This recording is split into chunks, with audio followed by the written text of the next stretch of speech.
We're recording. 3, 2, 1. This is Dean with the Two Party Podcast, and everybody knows I mess up names, but I think I got this one. Ernest Ellender. Outstanding. Man, I think this is the third name I got right in the entire history of the show. I'm feeling like a champ today.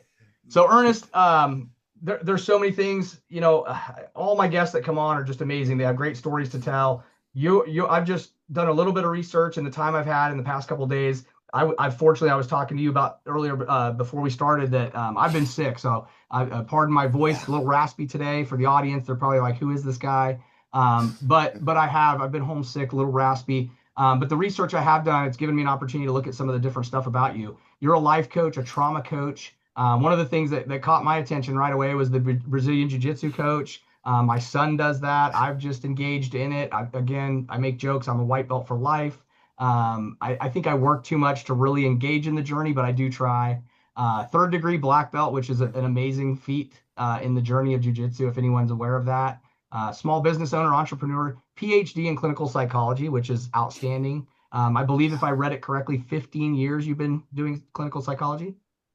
I did. I practiced for about 15 years, stopped in 2021, finished my book, and then re-entered just strictly life coaching.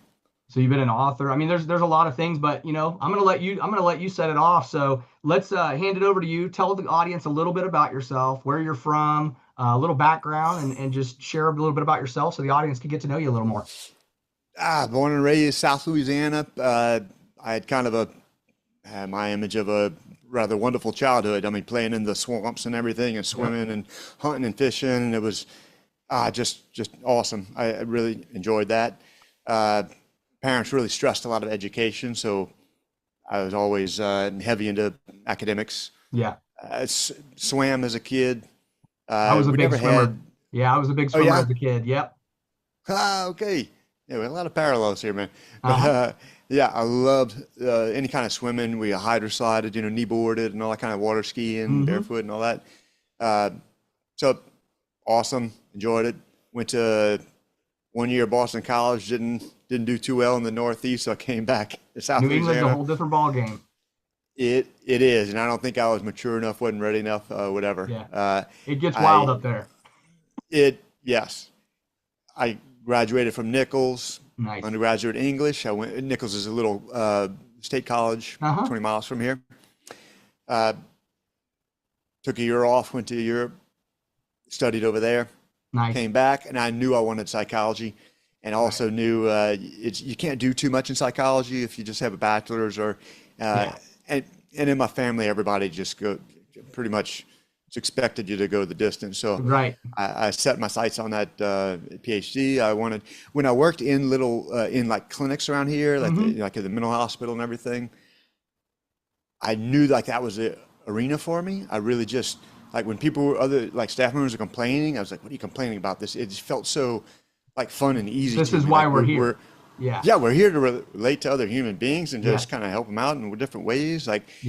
So I knew that was the right environment for me. And then I also knew just watching the different levels of what you were allowed to do.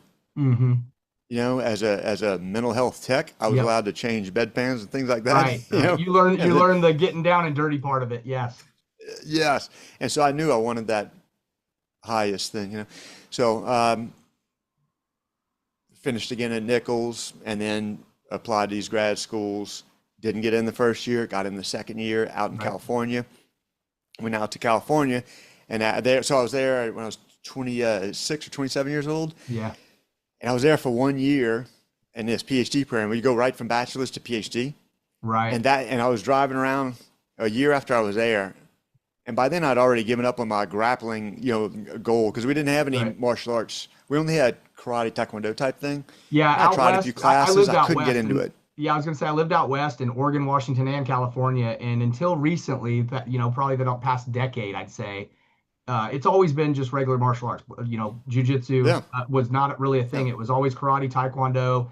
You'd find like ninjutsu and like some of the unique ones, but that was it. That's all you'd find. Hapkido. Yeah. So I'd given up on. I loved wrestling kind of grappling type thing. So anyway, I was driving around California, going to school one day. I see a Gracie Jiu-Jitsu sign in the window, and I turned around, went in and signed up. There you And go. I was obsessed from that point forward. Hmm. And I feel like my life before jiu-jitsu and after just went into it divided into two lanes. One, I just assumed I was going to be this doctor guy in Houma, Louisiana, and then once jiu-jitsu kind of zapped me out of this always cerebral, always academic, always future oriented into the here and now, focus on the moment, Right. focus on leveling up skill wise. And it just changed my life. It was so just all encompassing and so obsessive. I am an obsessive kind of individual. And again, I watched you on a few of the podcasts and like, yeah, this guy is Yeah, really you get into something, you really get into it, I do. And Yeah. that's good and bad in my life. I'm Yes. 49, I'll be 50 next year. My whole life's been that roller coaster, and I've always been, out of all of my family and friends growing up, I've always been the adrenaline junkie, and I've always been the one, if you told me it couldn't be done, I'd say, watch this. And I'd show you how to do it, whether I broke Yeah. bones, went to the hospital, ended up Yeah. in a coma, no matter what it took, I did it. And all Yes. my friends were like, well, you did it, but look at you now, and so I was always Yeah. that one that would go the distance, so to speak, but not always in a good way. I didn't always Great. take the best path. Yeah. Great when you apply it to skills building environments that are like martial arts. Yep. Not so great in the vices or in the realm of Correct. vices, huh? Correct. Yeah. Correct. Yeah. So, So yeah, so I ended up out there. yep. I thought I was supposed to be there 4 years in California. I was there, ended up being 7 years. It Yeah. took forever for me to And what finish part of my California were you dissertation. in? Sent Palo Alto. Palo Alto area. That's nice I there. moved. Yeah, I moved around where I was living, but Yeah. the school was in Palo Alto University. Oh, yeah. Yeah. Uh, Yeah. yeah, and they just have just amazing martial arts schools there. It was That's, just that's phenomenal in the awesome. Bay Area. So I got to Yeah. Yeah. see, San Francisco, Santa Yep. Cruz, go driving the coastline. It was really, I love nature, just Mother Nature's Yeah. amazing. So driving that coastline is so different than the swamplands of Louisiana. So Yeah. For sure. I, Coming I, I loved it from the out there. south, for sure. Yeah. Yeah, yeah.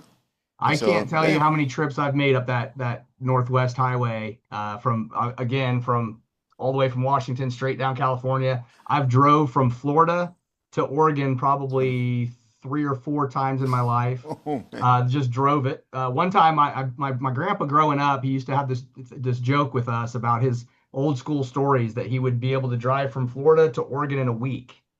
And we would be like, and this was back in the day, we're talking the 60s and 70s, he would do that. Oh man. And so that was like, he was Yeah. like, the family held the record, right? So when I was in high school, about 16, almost 17 years old, I called him and I was like, hey, Grandpa, I'm coming out to visit you out in Oregon. He's like, you're not driving yet, are you? Oh, yeah, I'm driving. I'm driving. So I said, I'm going to beat your record. He said, there's no way you can beat my record. Nobody can make it out here, especially this day and age with traffic, in a week. I was there in 3 days exactly. I had a friend No come wait, with me, no wait. and we But alternated driving at about 80 or 90 miles an hour the whole way. And now we got like back 2 in this. tickets. Oh man. Oh, Oh yeah, yeah. yeah. Yeah. I mean, I've we had literally that. floored it. All we Yeah. stopped for was gas and drive-throughs. That was it. And we made it all the way there in 3 days. We knocked on his door in the middle of the night. And he was like, whoa. He goes, and you're not in jail? And I'm like, nope. Yeah. I believe in the '60s that was before all the interstates Oh, had yeah. been Yeah. built You had up. to take the Yeah. mountain Okay. passes. A lot of times back then, you had to Right. take the mountain Yeah. passes. And he still did it in a week, Yeah. So that's why it was always so Man. impressive to everybody. It was like, wow, Grandpa made it out there, all the way through the mountains in a week, from Florida. So you come from a long line of hardcore Oh, risk yeah. takers. Huh? Yeah, my family's something else, I tell you. So then you're in California. What brought you back to Louisiana? Yeah. Well, the last leg of that journey before I came home to settle back down was a 1 year internship in Poughkeepsie, New York. Okay. And out there, I trained on this other guy, professional fighter, Brian McLaughlin at Okay. Hudson Valley. Yeah, and just awesome Yeah. precision MMA, I think he calls it now. Learned And all so, kinds of new stuff. Yeah. when I'm not sure if you've switched schools, where I was at one school for 3 years, another school for 3 years. That was really my home, and Right. I love that curriculum. Yep. That was awesome. But then, I went over there for 1 year, and it was just totally different.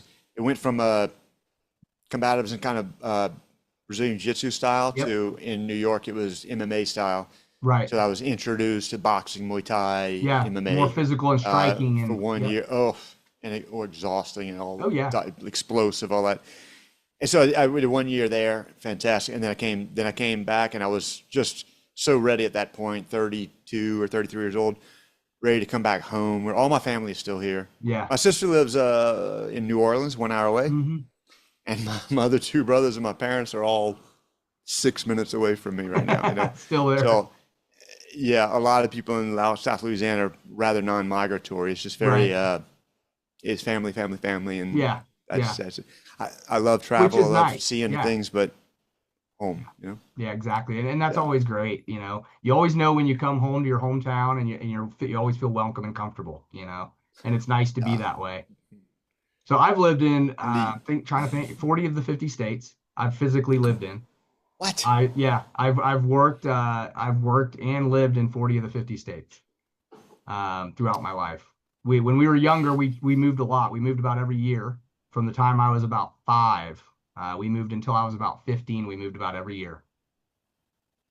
Yeah. There's a story behind You, that, you but yes, we moved every year. when you were that young, when you were young, how young? I was 5 years old, When you were five and y'all were moving around, and we started moving nonstop all over the place due to yeah. very heavy divorce. My mother and father, very, very violent, very, very traumatic, abusive divorce situation, kidnapping, the whole nine. And we moved every year to stay off the radar of my father. Very interesting, very Ah, crazy story. Yeah, yeah, okay. Yeah, yeah. okay. Dives right into your book, doesn't it?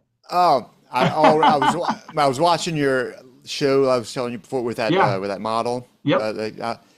and man, Joe Weatherford. She's an Joe amazing Weather. lady. Yeah, I don't know. That was a really great She episode. really, we talked before the show like you and I did, and I'll tell you Joe's story of reclaiming her life from where she was, living in Hollywood as a Playboy model. I mean, living it up, Hollywood style. I mean, the things you hear about on TV is what she was living as a dream for most people. And I mean, she just went south.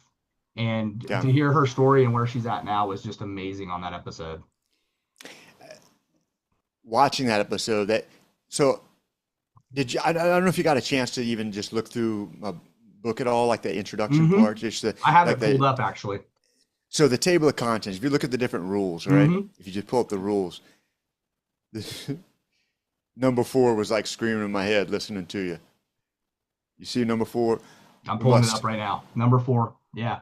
Yeah. We must slow down to speed up. Yeah. Yeah. You're traveling Excuse me. 50, 40 out of 50 states, moving, moving, moving. Oh I mean, yeah. that high speed, high pace, work, My party wife hard, work hard, all that. my wife even now, me and my wife have been together 11 years. She even now tells me Wow, to slow nice, down. I'm nice. 49. I probably work more and harder than, and not to brag, I literally work harder than any man that I work around at any age. And I work more hours than anyone and I'm a facility operations manager in a senior Yeah. living industry. So I'm taking care of old people and making sure the buildings that they live in are managed properly.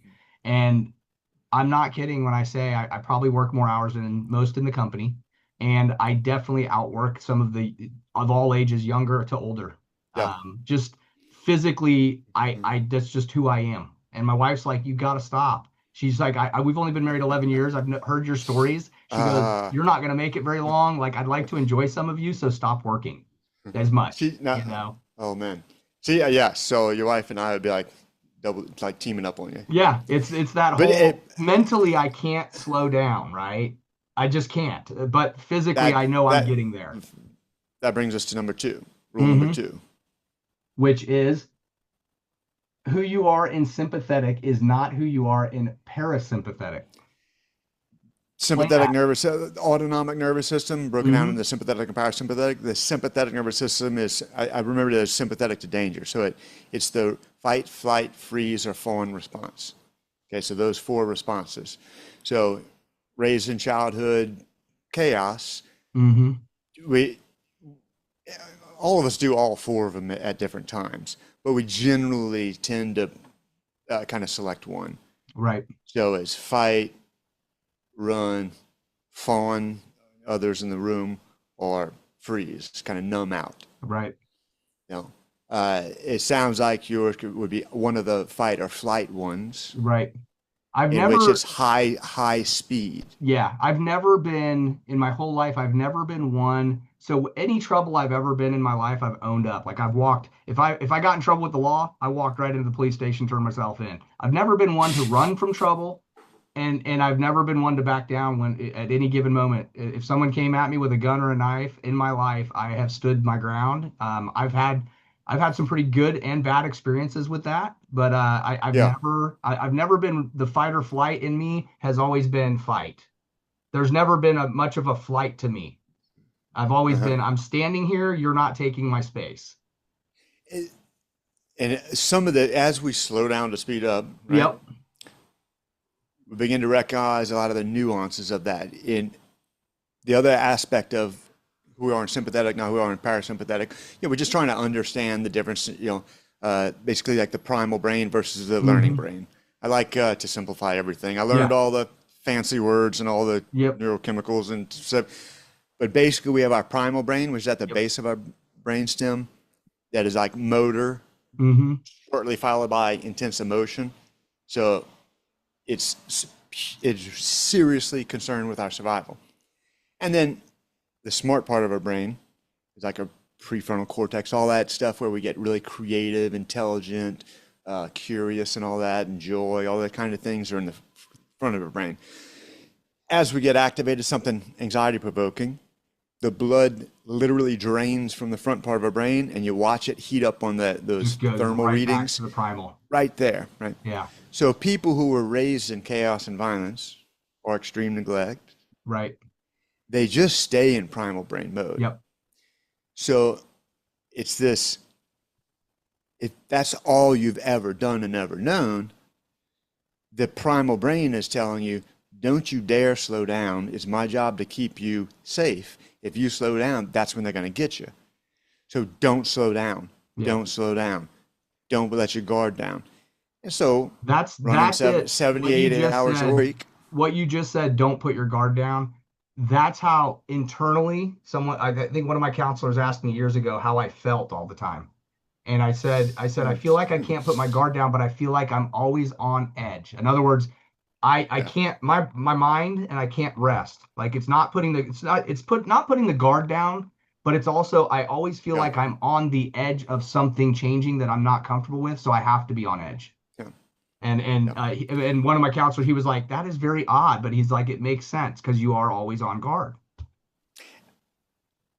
If you weren't, your primal brain would not be doing its job of protecting against, because you just don't know what's about to happen, Sometimes right? I feel like Okay. it's protecting against nothing. Oh, it Sometimes absolutely it's is. just We talk me, you about know?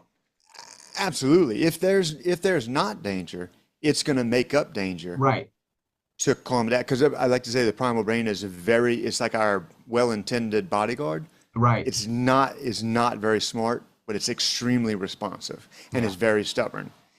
When in doubt, it's going to err on the side of safety. I mean, Hmm. otherwise we wouldn't have survived as human beings. Right. So when in doubt, in any moment, your wife says something wrong to you that you perceive in a funny way, that the the it basically, when it's dominant all the time, it enslaves the smart part of the brain. So these logical things like, I know what you really meant by that, and so Right. it misinterprets the environment. Correct. These modern day threats they're not life threatening, but it reinterprets it as danger so that it can stay activated.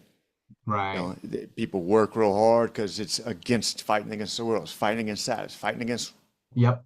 You got to have a fight, otherwise the primal brain won't have a reason to maintain its dominance and keep you safe. Right.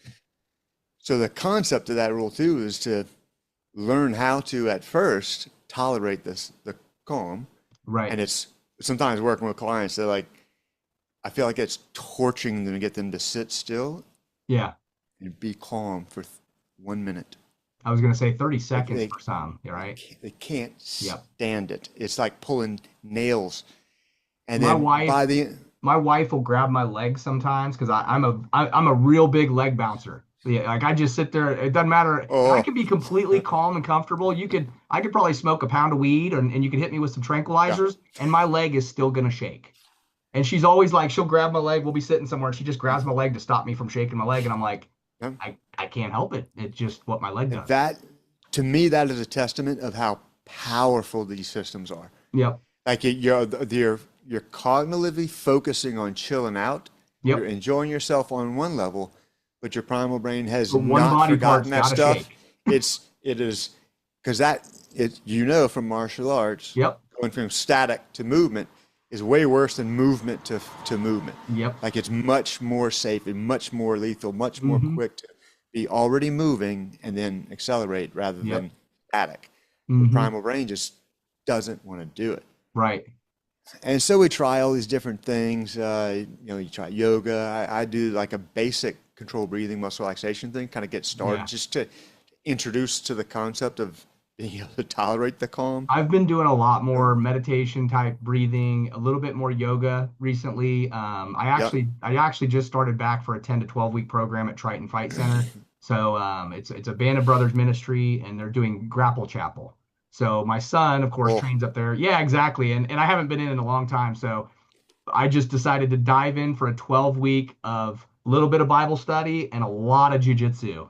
And it's been 2 weeks now. I'm still sore. oh But man. but Yeah. it's been the best thing in the world. But before I go to that, each time I stretch out I got a home gym, and I stretch out in the home gym, get out my yoga mat. I do a little bit of breathing exercise, lots of slow, intentional stretching before I go to the class.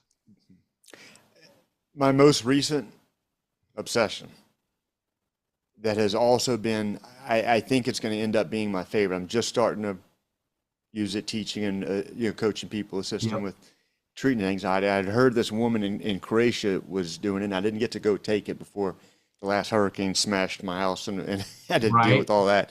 But I was all set to go over there and take her course, and it was 5 days of free dive training to directly to address anxiety, to Hmm. directly address this Wow. activating parasympathetic. So I just started studying my own, and then got level one certified, level two, and of of anything I've tried, yoga, all this stuff, Yep. this is by far, I think, the most efficient and most thorough way to uh, get to know the every part of your body that has to do with oxygen and breathing and gain Right. control over it. It is unbelievable how precise it is. Like you have to learn about how the diaphragm works, what Yep. musculature works, how goes throughout the body, our natural, as you hold your breath, that first time you feel like it got to go Yeah. up, for example, Oh yeah. that's not you running out of oxygen. That's your carbon dioxide meter registering more carbon dioxide in Yep. your body. And then you teach your body to ignore that. You teach your mind to You ignore got to that. get out of that panic It, mode. Yeah. ab, so Yeah. it is such self mind control Yeah. to the extent that if when I get down there, you're alone with your thoughts underwater, and it's like as soon as I say, that wasn't a very good breath, Yep. there goes 30 to 45 seconds on my breath hold. Yep. That one negative thought. I remember scuba diving and snorkeling when I lived down in Miami. When I lived down there in Miami, I did a lot of scuba diving and snorkeling, and we did that as well. I think I got the best I got was snorkeling down there in Boca. I got to where I could hold my breath for about almost 4.5 minutes, which I thought was back then. Everybody's like, "Wow, that's a long time." Outstanding. And there Yeah. was right offshore down there was some cool areas, some little small reefs and wrecks, shipwrecks. And I used to go swim out to those right off the shore. My dad would swim the coastline. He was an old Navy SEAL guy. He loved swimming. Got probably where I get it. But he would literally swim miles up the coastline of Florida. And he'd start his morning like that, and you wouldn't see him until he got swam back. And so I started going out there with him when I was off work, and he'd go along the shoreline. I'd go out where they tell you not to go. I'd go 50, Yeah. 100 yards offshore, and you're down in 25 foot of water in some of those places. You got barracuda Yeah. swimming around you and sharks, and I'd go out there all the time, and I'd hit some of these shipwrecks snorkeling, and I'd go down there and hold my breath, and I got to where I was up to about 4.5 minutes, which is Outstanding, amazing man. in itself for most people, but it was for me at the time. But it is different when you're underwater. And when you're underwater for long periods of time, now Yeah. mind you, I wasn't down there just kind of relaxing. I was actually down there looking at stuff, swimming around. But it definitely a different experience for sure. And that's been the most precise I Yeah, found free diving to is a get in whole touch. different animal. And you see these people that Yeah. go really deep. Oh man. That's what amazes Yeah. me is when people go so deep. I think the most I've gone down is like free diving, snorkeling, 35 feet was the most, and that was just Yeah. playing around off the shoreline. Yes. Yeah. Yeah. The next one I want to do it later this year. I think they're to qualify is like 120, I think. Which is And it, crazy. Yeah. yeah, and I don't really want to go any beyond that because Right. what I really want to do is to be able to spearfish in that like say 60 to 100 foot Yep. range Yep. off the coast of Louisiana. That's the range where off the rigs you got all these you can just Yep. fish all kinds of crazy stuff. Oh, there's all kinds of stuff out there. Yeah, tuna fish and stuff like Yeah, that. Spear a there's a 100 pound grouper that tuna will fish. swallow you whole. Go for a Yeah. yes, Yep. yeah, yeah. But that's been the most amazing I find Yeah. way to practice getting out of sympathetic nervous system into parasympathetic and really fine tuning those thoughts and being able to totally relax, not judge yourself, not judge your thoughts, hmm like keep them positive, calm, and cool. So Uh, what do yeah. you think about, and I talked a little bit about with Joe about this on the show with her as well as before. What do you think about people and their emotions living in the moment, right? Like a lot of people say, let's work through this or let's work through that. I always tell people we're humans. We have emotions for a reason. We're supposed to feel them, but we have to know how to, some people feel emotion and they react or act out, right? Uh, Mhm. I always say it's okay to embrace anger. It's okay to embrace fear. It's okay to embrace all these emotions that a human feels. But there's a healthy way to embrace them where you're not hurting Yeah. yourself or others. But it's also learning to, as Joe put it, learning to sulk in it. Learning to feel it. Let yourself feel these emotions Hmm. without it being a painful experience, without it being something that harms you or others. Um, and I think that's probably where psychology and even counseling in itself has different opinions of that. Some are let's just medicate you. Let's get you on something right Absolutely. now. Yeah. Yeah. And then some are just, yeah, let's do that. Let's embrace that. And some people that's not a good idea. And then, Yeah. some people are like, let's just work through one of those at a time. What do you feel about embracing I, emotion? I would be more under that. Let's work them one at a time in the sense that we got to slow down and focus on it to work on it. Yep. I, just like physical pain is telling you that is alerting your brain to put your focus on something that needs attention to Yep. fix. Right. Right. So when we have any of these emotions, they are absolutely clues that something's going on that we'd like that would be wise to address. Right. So if we numb it out, then I'm covering things that need to be addressed. And it's very confusing sometimes because they can just be so overwhelming. Like when we get into complex PTSD and childhood stuff, Yep. there's such under the level a an iceberg Yes. of stuff under that anger. Yes. So it's what do we do? What I like to practice, and I think it's How maybe deep does the wound go, really? Yeah. there's from my martial arts and combatives training, Yep. self-defense stuff, and it goes throughout my book, a focus on I like making things as realistic as possible. All hmm right. It's not realistic to be able to think about 50 things at the same time. It's just not. So we've got to try to focus on 1 to 2 things. And when we're anxious, our brain can only focus on 1 to 2 bits of information, at most 3 if you really practice Right. it. Any complex game plan, any complex It's out the jujitsu, window. that doesn't work out the window. Yeah. In our combatives, we say high ground, outflank, +1. 3 concepts, and you train over and over to hmm think of that. So something goes down, high ground, +1, outflank. +1, don't get locked into that one target. Yep. That one, they might have friends. Oh yeah, wait, I got to open up my Yeah. field of vision. Outflank, try to get around the danger, high ground Yeah. wins. 3 simple concepts. All the fancy stuff goes simple, simple, simple. Yeah. Basic When we foundation. feel when we're feeling these emotions, I like to, and I forget which chat. I think it might be under either rule 5 or 6. But I think it's actually it's still under slow down to speed up. Like, what do we do to calm down? Super simple, but each one of them gets incredibly complex very Right. quickly. Breathe, plan, do. Right. Mm-hmm. So the first is breathe. We recognize that I'm in an intense emotion.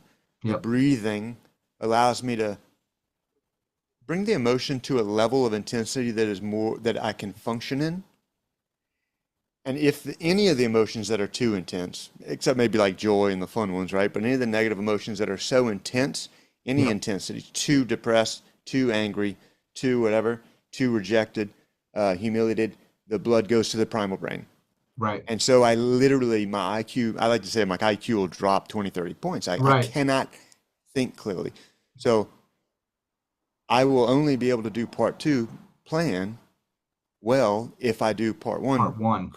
well. Yeah. So the better, the more advanced a skilled breather you are to self-soothe, the more you can slow down and get in that planning phase. The very first sentence, especially people with childhood trauma stuff, the very first sentence that to dictate is, I will not react to this, but rather act proactively according to my goals and values. So right off that saying, yeah, there's nothing wrong with this emotion. It's the Right. clue to where I need to focus. Yeah. I'm also not going to function best. There's no way I'm going to have my best response in an intense and reactive moment. Right. So breathe. I will not react to this. I'm going to act according to my goals and values. Yep. Next, while I continue to breathe, I think, okay, if my value is respect, or if my value Mm-hmm. is vulnerability in my relationship, letting your guard down in your relationship, Yep. if that's my goal, then I say, okay, my goal is trust in this person who is trustworthy. Okay.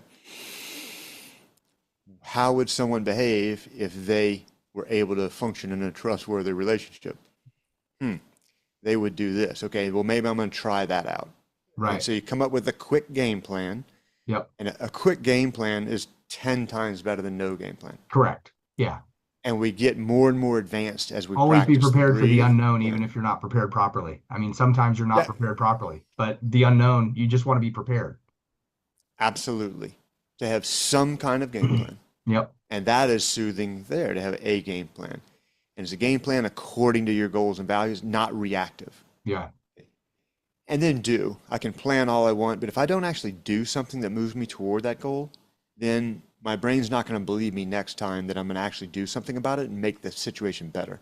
So the Right. do is holding myself accountable for being productive, and productively move as holding myself accountable to move in that direction of where I want Right. to go, towards healing, towards love, hopefully away from whatever, Yeah. reactive violence, reactive aggression, the kind of stuff that it sounds like you're I've lived through it. Yeah. people were trapped in it. And when you get Yeah. trapped in it, you can't calm the primal brain down. Yep. It's reacting.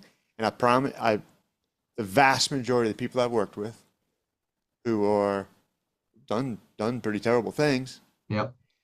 they've done it with the honest belief that they were reactively defending themselves, Right.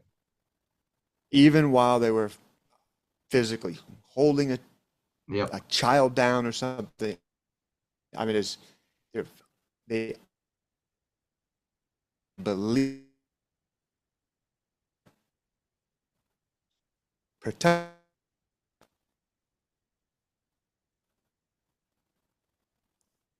I think my signal's messing up a little bit. I don't know if it's on my end or your end. Are you still there?